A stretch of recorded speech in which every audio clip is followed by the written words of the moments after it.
Good morning. I'm Tech Sergeant Gregory Hart, and we will be talking about organizational culture today. You're probably thinking, organizational culture, what does that have to do with me? So I'll tell you. So first off, you are new to a unit. You adjust a PCSN, and you see different qualities and people, and you're probably trying to understand why they do this and that. You first have to understand their culture. Second, you are at a unit for a couple of years, and you're thinking, I can make this unit better. But before you change anything, you also need to understand its culture, which is very beneficial. So, in order to make these changes or or or understand these units, you have to understand their culture. So, let's break down culture first. Culture can be defined as the customs, arts, uh, social institutions, and achievements of a particular group or social network. So it's a lot of crazy words in there. So I'm breaking it down. It's basically how a group of people operate based on their beliefs and actions. So that is the basic definition of culture. So for this presentation, I will be using the aircraft maintenance culture. I'm not saying that every single aircraft maintenance culture is exactly like this one, but many of them are. So keep that in mind as my disclaimer. So there are two types of cultures. Two. There are unhealthy and healthy cultures. So you will want to be healthy. But first, I must describe a unhealthy culture first. Unhealthy culture is a one that creates a negative environment. People do not want to be in this culture. It's very sad, it's draining, it's stressful, and you will notice it as soon as you walk in and you start observing different things.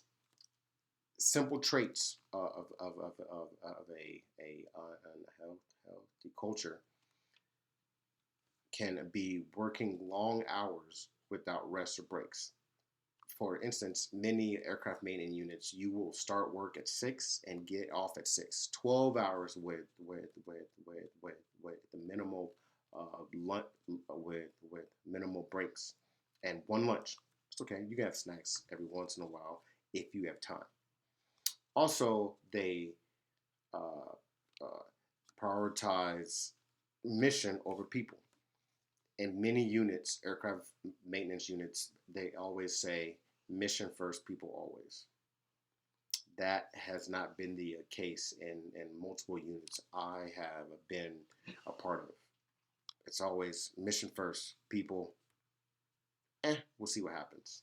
You don't want this type of a unit because it has negative impacts. Negative impacts as in you have a negative work environment. Nobody wants to be there. Nobody wants to work. People will be upset, stressed out, and they don't want to be there again. When people don't want to be at work, it creates bad products. When I say bad products, aircraft maintenance wise, you get bad maintenance. You get people taking shortcuts. People just don't care, which is not good because people don't care. You terrible maintenance. You have aircraft falling out of the sky, and you do not want that. And lastly, people feel undervalued. People are your greatest asset. You don't want to make them feel undervalued because then you lose your greatest asset.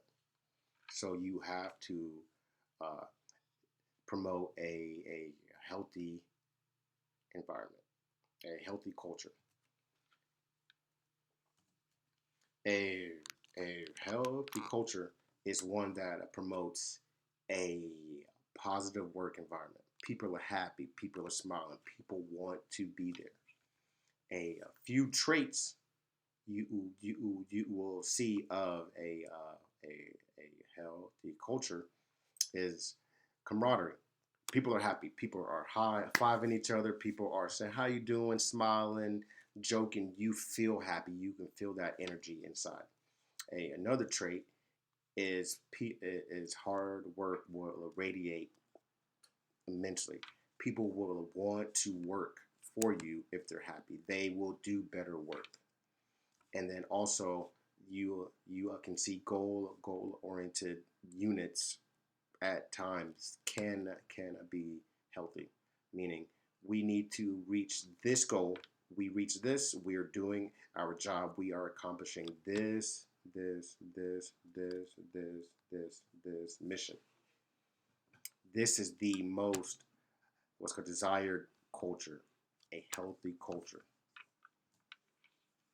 You're probably thinking, okay, I see positive, I see negatives, but why would I want this culture? You want a healthy culture because it promotes positivity. People are happier. People will want to work for you. You don't have to beg at them. They will work for you. Easy. This culture also makes people feel valued. When people feel valued, they will work harder. They will do better. They will strive to give you their best person. Also, a healthy culture will keep people around longer. People stay because they feel invested. People see what the mission is going. People will want to be there. People will be happy. That is why you want a positive culture.